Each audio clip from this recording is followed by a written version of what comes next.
Bonjour à toutes et à tous, bonjour Gilles Gansman. Bonjour Valérie. Bonjour, on va parler de l'ENA aujourd'hui, c'est un sujet qui est... qui est dans l'actualité et je ne sais pas si les auteurs, les deux journalistes qui sont avec nous avaient imaginé cette actualité pour la sortie de leur documentaire qui va passer sur Public Sénat samedi soir à 21h. Évidemment, il y a beaucoup de replays. Émilie Lançon, bonjour, vous êtes journaliste et réalisatrice, et Alix Etourneau, bonjour, vous êtes journaliste et écrivaine et vous avez réalisé l'ENA. Pourquoi tant de haine? On va vous revenir sur l'histoire de cette grande école dont on ne sait finalement pas grand-chose. On a beaucoup d'idées reçues, beaucoup de clichés. On va en reparler avec vous dans un instant. Je vous rappelle qu'Emmanuel Macron a annoncé qu'il supprimait l'ENA. C'est bien le mot qu'il a employé hier. Donc on va en reparler dans un tout petit instant avec vous. Gilles, une question qui est assez loin de l'ENA aujourd'hui. Ils n'ont pas fait l'ENA, je vous confirme. Hier, il y avait une émission hommage qui a cartonné sur C8 sur Loft Story. Mais on pourrait imaginer, on réunit tous les énarques dans une maison pendant 3 mois et puis ils nous refont la France. Et donc hier, ça a vraiment marché et tout le monde a été un peu nostalgique de voir ces images et cette époque de télévision. Et donc on s'est demandé si vous aviez envie d'avoir le Love Story qui reviendrait à la télévision. Vous pouvez voter sur le compte Twitter de Sud Radio pour 20%, non contre 80%. Moi, je suis pour. Ouais, je suis surpris. Non, je pense que ça aurait changé. Vous en souvenez du Loft ou pas à l'époque? C'est ma génération et je l'ai regardé évidemment. J'étais devant les aventures de Loana, je les ai suivis. On les a tous suivis, mais c'était très nouveau à l'époque. Émilie aussi, je m'en souviens. Mais c'était nouveau et c'était, je pense, beaucoup plus spontané que ça ne l'est devenu aujourd'hui où on sent. On l'a déjà évoqué. C'était émouvant de les revoir hier, de les voir tous. Je n'ai pas regardé pour tout vous dire. J'ai regardé le doc sur l'ENA. Voilà. J'ai beaucoup aimé l'émission. C'est pas la même chose. Allez, le zapping rapidement. Sud Radio 10h midi média, l'instant zapping. Et oui, d'habitude c'est en mai, mais les seins de glace sont en avril. Le coup de gel de ces derniers jours a été fatal pour nos agriculteurs. Évidemment, sur tous les médias, le désespoir des agriculteurs, comme hier, Joris qui était sur BFM, qui a tout perdu. Et sur 100% de perte, 100%, pour peu de résultats, quoi. Joris ne trouve plus les mots. Dans son exploitation d'une 30aine d'hectares, tous les abricots, cerises et poires qu'il produit ont été dévastés par une chute brutale des températures. On voit que l'épiderme est complètement brûlé. Au toucher, c'est complètement mou. Et quand on l'ouvre, c'est complètement marron à l'intérieur. Le fruit est complètement marron. Qui accepterait de dire, cette nuit il a fait froid, du coup, j'aurai pas de revenus pendant 1 an. Bruno Le Maire, qui était invité de l'émission et de la matinale de Patrick Roger, a annoncé qu'il y aurait des aides pour les agriculteurs. Une autre colère, celle d'Olivier Falorni. Il était furieux hier contre l'obstruction sur son projet de loi sur l'euthanasie qui finalement n'est pas passé. Projet de loi qui a été bloqué par les amendements.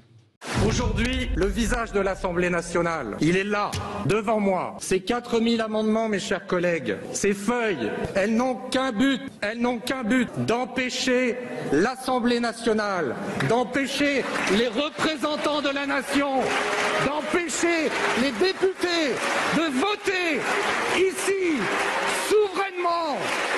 Voilà ce que c'est, voilà l'image que vous donnez. Et oui, une institution bloquée, Valérie. Oui. Alors, on va en parler avec vous, mesdames. L'annonce surprise du président Emmanuel Macron, la suppression de l'ENA. Et sur CNews, Éric Zemmour a trouvé ça minable. Oui, il y a un blocage entre le sommet et le pays, mais c'est pas parce que l'ENA existe. C'est là où il y a j'allais dire gentiment, une incompréhension. La vérité, c'est qu'il y a une embrouille. Tout simplement, il y a un coup politique absolument minable. Emmanuel Macron a réagi, vous l'avez dit, après la révolte des Gilets jaunes. Et il leur a dit, on va supprimer l'ENA. Et les Gilets jaunes n'avaient rien demandé de tel. Alors ? Oui. Ce qui est vrai, c'est qu'au fil du temps, et ça on le comprend bien dans notre film, parce que nous on raconte l'histoire de l'ENA, de sa création en 1945 jusqu'à aujourd'hui finalement. Et on voit comment, au départ, ce qu'il faut bien comprendre, c'est que c'était une école idéale, très républicaine, qui a été créée aussi alors c'était un vieux rêve depuis longtemps, mais elle a été créée en rupture après Vichy, quand les hauts fonctionnaires ont soutenu le maréchal Pétain. Et au fil du temps, il s'est produit un glissement et c'est devenu une école bouc émissaire à qui on reproche tout. Oui, c'est ça, cette école que les Français adorent détester. C'est ainsi que commence votre documentaire. Vous avez fini ou pas? Non, j'ai 2 autres sons. Ça aurait été bien de le mettre à la fin. Mais j'en ai d'autres, alors c'est pour ça. Moi, je voudrais juste réagir sur les propos d'Éric Zemmour. Qu'en règle générale, je ne partage pas. Et je ne dirais pas que c'est minable, je dirais que c'est injuste. Je trouve que c'est injuste. D'abord pour l'ENA, qui n'a pas mérité ça. Et ensuite pour son directeur, Patrick Gérard, qui est quelqu'un qui s'est démené depuis qu'il a été nommé pour transformer en fait la formation au sein même de l'ENA, c'est-à-dire la marge de manœuvre qu'il avait lui, pour la faire évoluer. Et je pense que les jeunes énarques qui sortent aujourd'hui des années Patrick Gérard ne sont en rien ces énarques coupés des réalités qu'on a pu voir il y a 20 ans. Et beaucoup de gens qui parlent de l'ENA, c'est des gens qui ont fait leur scolarité il y a 20 ans ou il y a 30 ans, c'est des cinquantenaires et qui ne savent pas forcément ce qui se passe aujourd'hui à l'intérieur de l'ENA. Et quand j'entends Nathalie Loiseau, qui est ancienne directrice de l'ENA... Vous allez sans fin. Alors je vous propose d'écouter Quotidien et ressortir la boîte à archives, ce qu'ils ont fait hier. Et évidemment, Nathalie Loiseau, on a fait des frais quand elle était directrice de l'ENA en 2016. Elle était pour. En 2021, elle est contre. Vous pourrez réagir à ce son. Ce jour-là, en plateau, Nathalie Loiseau, alors directrice de l'ENA, avait dit ça. Quand on ne sait pas quoi dire, on dit tiens, je vais taper un peu sur l'ENA, comme ça. C'est l'école qui forme les hauts fonctionnaires, donc on attend beaucoup et on critique beaucoup en même temps. La même ce matin. Ça fait des années qu'on sait qu'à l'ENA, il y a des fils de profs. C'est ça la réalité.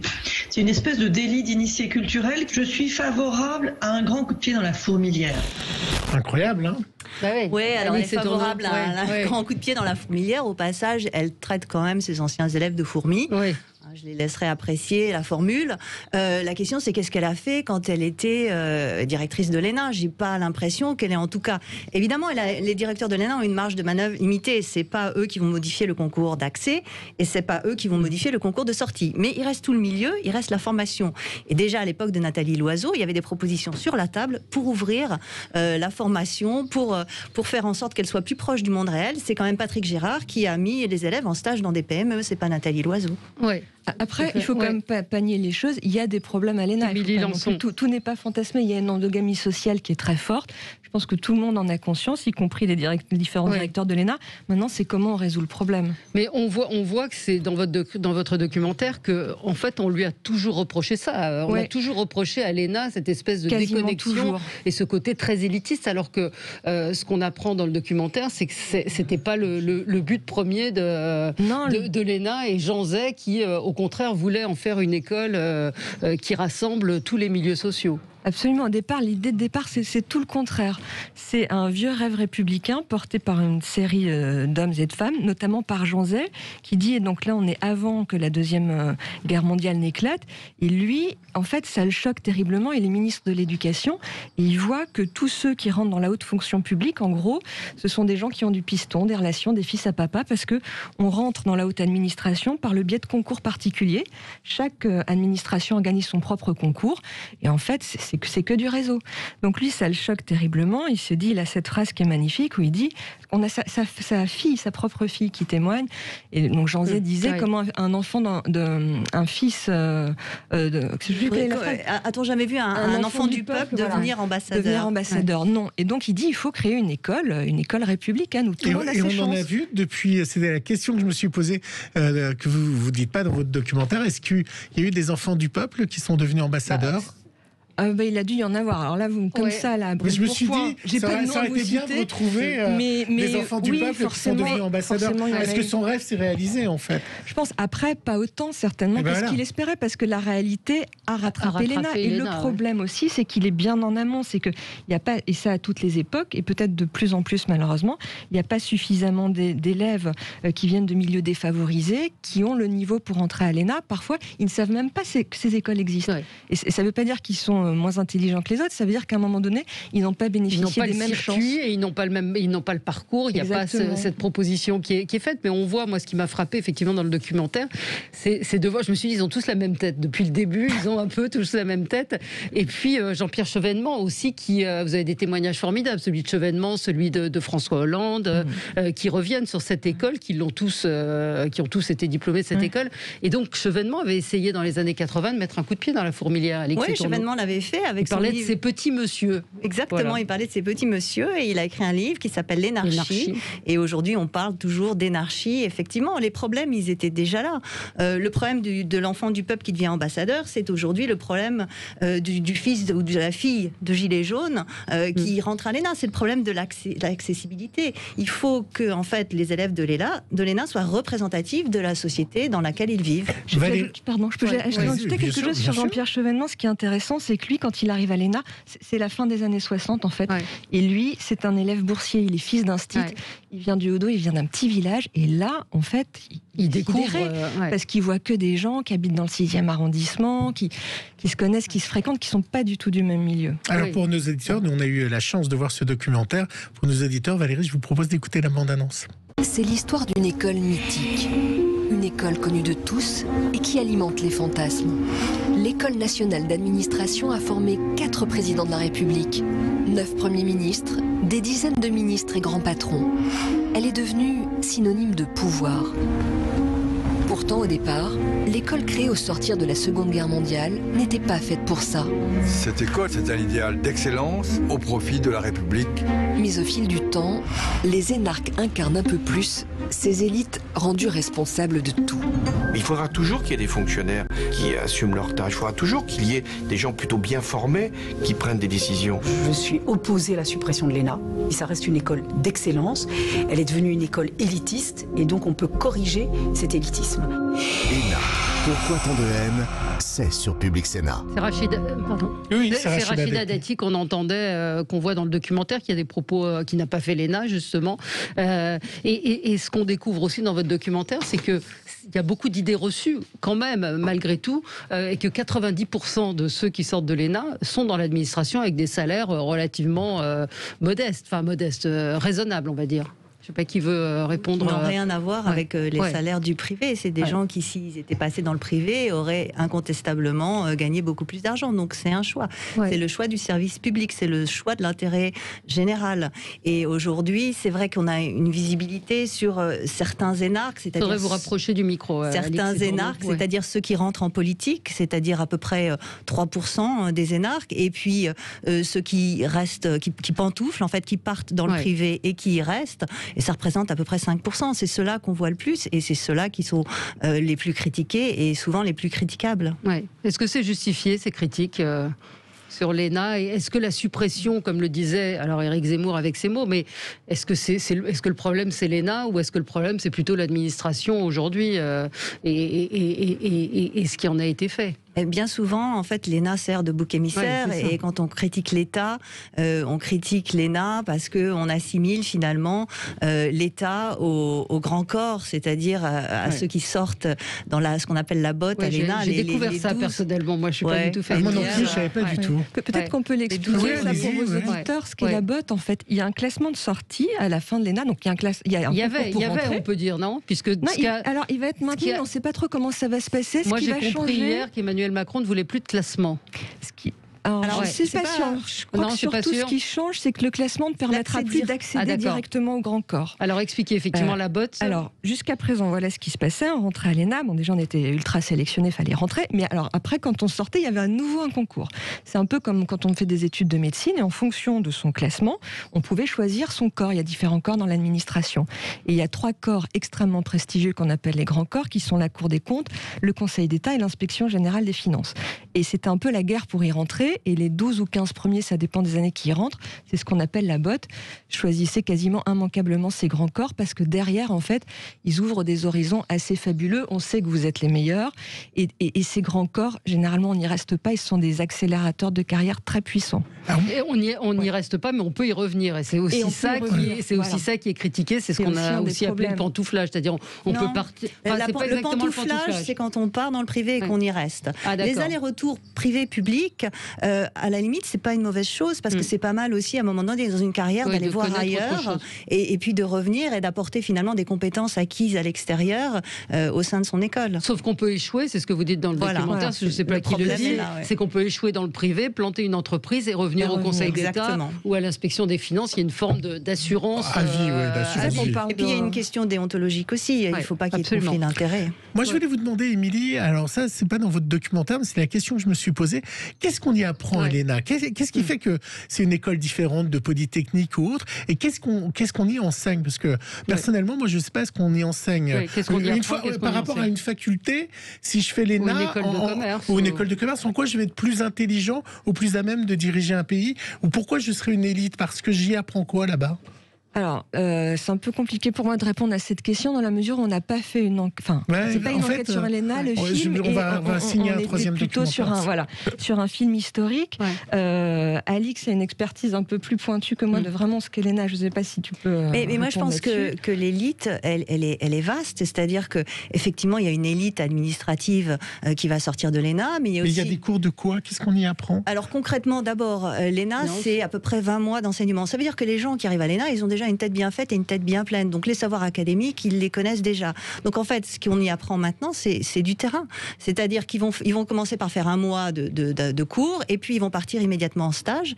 Et il y a 3 types de stages. Il y a un stage à l'étranger, un stage en entreprise qui se fait en PME et un stage, par exemple, dans le corps préfectoral. Et ensuite, ils reviennent à l'école et il leur reste à peu près, je sais plus, un peu moins d'1 an de cours. Et donc là, il va avoir une succession de formations. Et aujourd'hui, il y a un peu de tout. Il y a des formations scientifiques, un peu comme dans une école de commerce aussi. L'idée, c'est de faire des ENAC de bons managers, mais des managers qui ont le sens de l'intérêt collectif. De l'intérêt collectif et de l'État, le sens de l'État. Mais c'est Jean-Pierre Chevènement qui dit c'est pas une business school non plus. Donc est-ce qu'il n'y a pas ce risque-là que ça le devienne? C'est ce qu'on voit un peu la différence, elle est là. C'est-à-dire qu'en fait, ça se fait aussi.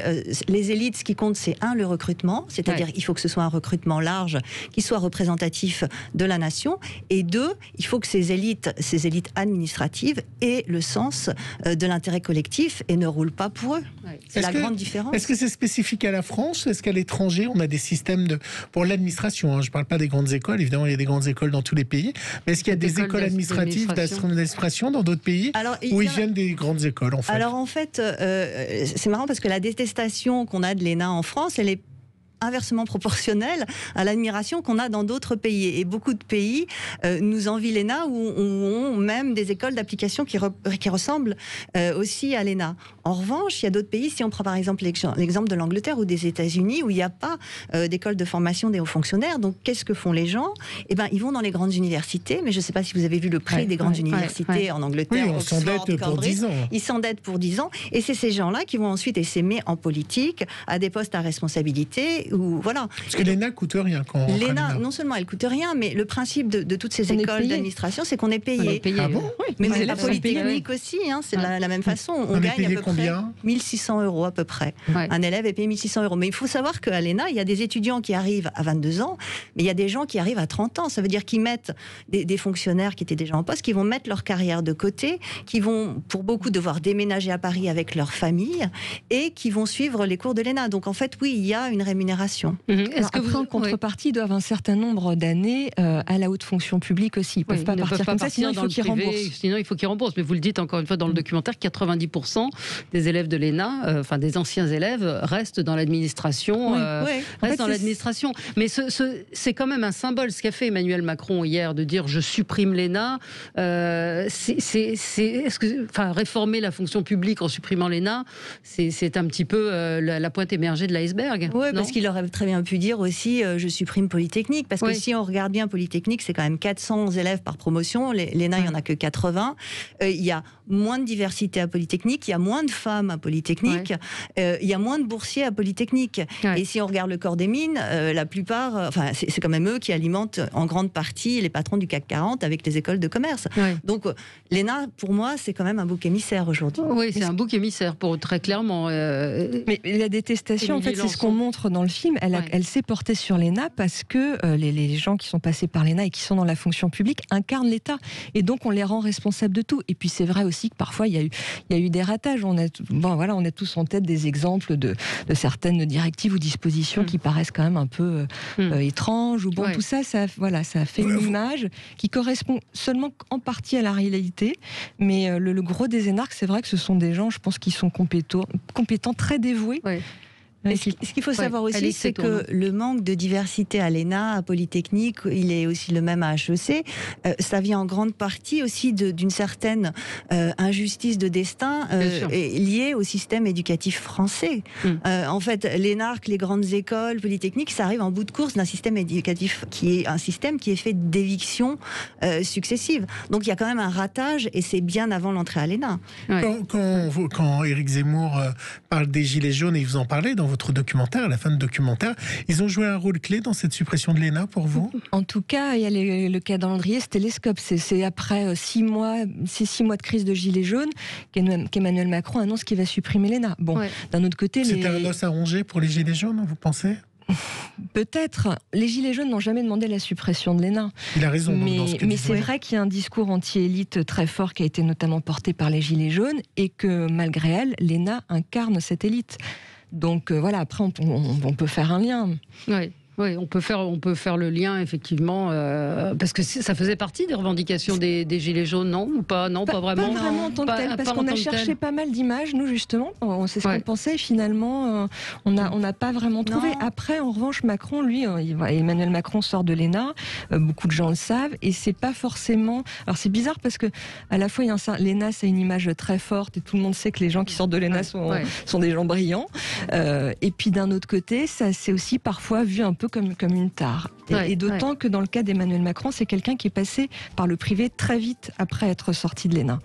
Donc ça certainement, ça a joué cette image de banquier, parce qu'il était chez Rothschild. Les Gilets jaunes, en fait, ils en voulaient à l'État et ils en voulaient au gouvernement. Ils n'en voulaient pas à une école spécifiquement. Alors après, que cette école incarne cette élite, on le comprend, mais c'était Macron qui était attaqué plus directement. Absolument. En tout cas, c'est vraiment passionnant. Moi, je l'ai regardé vraiment avec des intervenants très, très précis, très, très spécifiques. On a Jean-Pierre Chevènement, Rachida Dati qui n'a pas fait l'ENA, François Hollande. Et on voulait remercier aussi l'INA pour ses archives qui sont épatantes. Cette image de Valérie Pécresse dans son sac de couchage. Ah, c'est drôle, mais elle a déjà le même caractère, j'ai trouvé. Elle était pareille, on la reconnaît bien. Et puis ces images sont formidables, effectivement. Merci à vous, merci à toutes les deux, Émilie Lançon, Alix et Tourneau, d'être venus ce matin. Vous savez qu'ils vont aller finir leur montage à cause de Emmanuel Macron. Juste après l'émission, il part. Vous allez changer la fin du film. L'ENA, pourquoi tant de haine sur Public Sénat? C'est demain soir à 21h et c'est évidemment accessible en replay. Regardez-le parce que vous apprendrez beaucoup de choses et c'est au contraire. Et c'est pas aride. Et c'est pas aride, c'est ce que j'allais vous dire. Parce qu'au départ, moi j'avais un peu peur de ça. Et en fait, pas du tout. C'est assez drôle. Moi aussi, j'étais très étonnée parce que je me suis dit, bon, je vais le regarder en accéléré. Bah, pas du tout.